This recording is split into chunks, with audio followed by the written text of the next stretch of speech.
We're going to interrupt things here for a second because we've received breaking news from the UK, where British Prime Minister Boris Johnson has been moved to intensive care. We talked earlier in our coverage about his hospitalization because of coronavirus.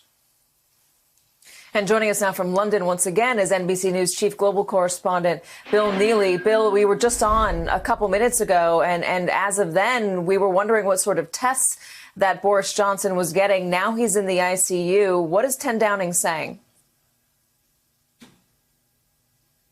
Yeah, so a statement just within the last few minutes from 10 Downing Street saying that Boris Johnson's condition has worsened and he has been moved to the intensive care unit at St Thomas's Hospital, which is just across the river from Westminster and from where he was until just a few days ago at number 11 Downing Street in isolation in his flat with what he said then was simply a high fever. Well, it's clearly a lot worse than that. He was moved at around 7 o'clock local time, so maybe 1 hour and 20 minutes ago, and the statement just very briefly saying his condition has worsened. Now, we don't know what that means, but if he's in intensive care, almost certainly that would suggest that he has some kind of breathing difficulty and that he may have to be put, if there is one available, on a ventilator. He had tests earlier today. Again, we didn't know what those tests were,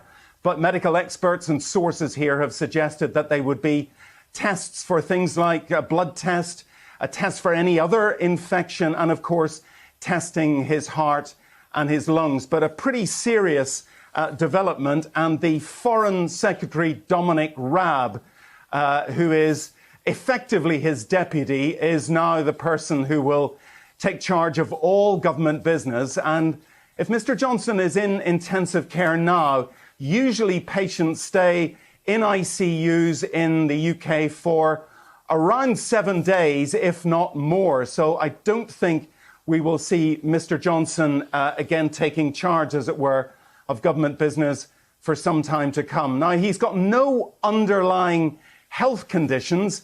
He is and has been for many years overweight. He's made that quite public, but otherwise was quite healthy. I mean, he's well known as a person who likes to go out and run and cycle. But it is again well known that people who are overweight and who have coronavirus are more susceptible to being taken into intensive care. So once again, just within the last few minutes, a Downing Street spokesman saying that the Prime Minister's condition has worsened, and around 7 o'clock, roughly an hour and a half ago, he was taken into intensive care and is being monitored very closely indeed. Guys? This is Dabu 7.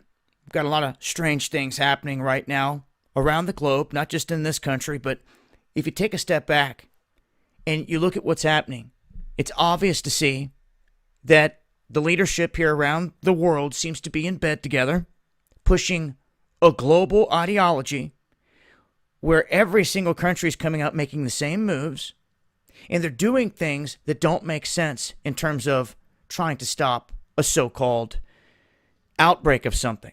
This is not to say there's not something going on. We know people are getting ill. We know that they're using this globally to clamp down. I've warned about it. The biggest thing is the lockdown and the stripping of freedoms. Do not get caught arguing over the small stuff, because the bigger picture is what is important to see.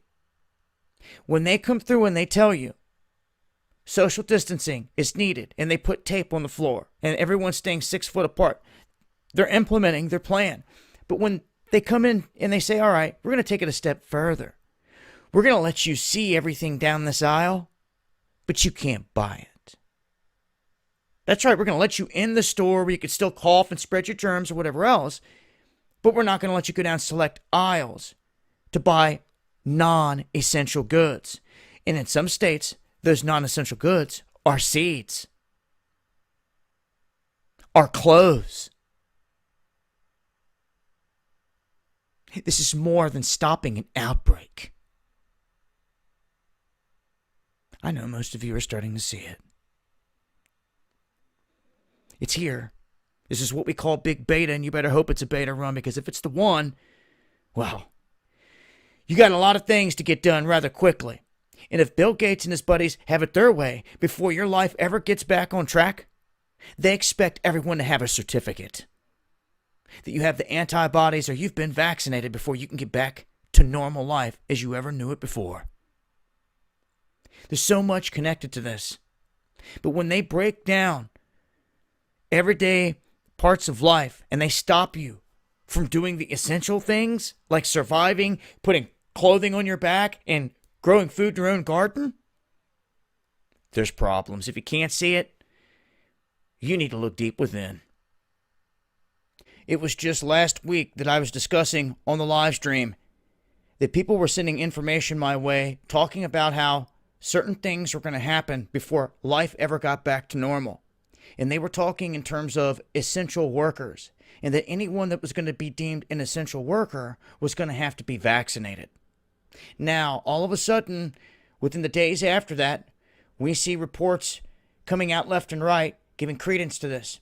First off, Bill Gates had made his comment of exactly this, that there's going to be some kind of certificate, a digital certificate, a bracelet, or something proving that people have the antibodies in them or that they have been vaccinated.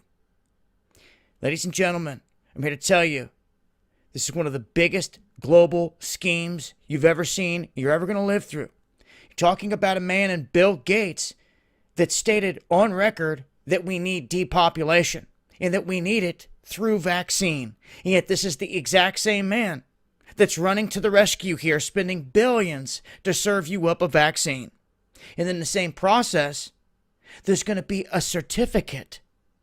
And he states no one's going to be able to get back out into normal life, socialize, have big gatherings, and all this stuff. What's crazy is I just read an article on Mark Cuban saying the same thing. He calls this America 2.0, and that once this whole thing is over, there will be a new emergence. And it's like, oh, really? What did you know, Mark? How come you and all these billionaires seem to know that there was a master plan this whole time?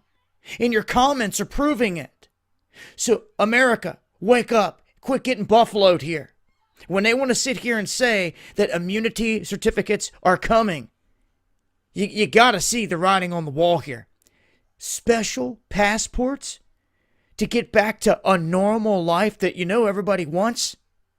Heads up, wake up, eyes open. This is real deal. And on top of all that, you have billionaire hedge fund manager Bill Ackman saying the same thing. So all your billionaires seem to be in the know of this big game plan in this new America 2.0 that's coming. And before you get there, you're going to have a certificate of immunity. How do you like them apples? Brought to you by the billionaires that have sold us out. That's a fact, Jack. You want more? Going to break it down over here on D Live.